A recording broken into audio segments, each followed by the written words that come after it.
currently mradi ari 85% completion riu nikio tuthite bunge niguo bunge tuongerere mbeca tuhote kurikia the 15% itigarite.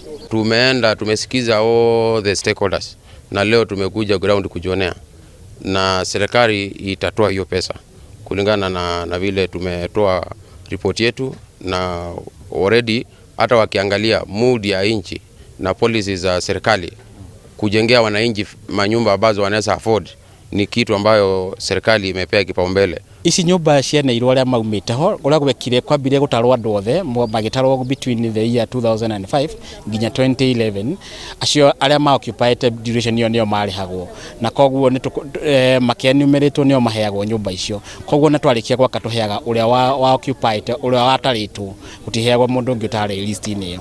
I've just learned that there is a really affordable housing because they pay 1,000 shillings per year. The conditions are good, and we want to ask those that have not received the housing to be patient.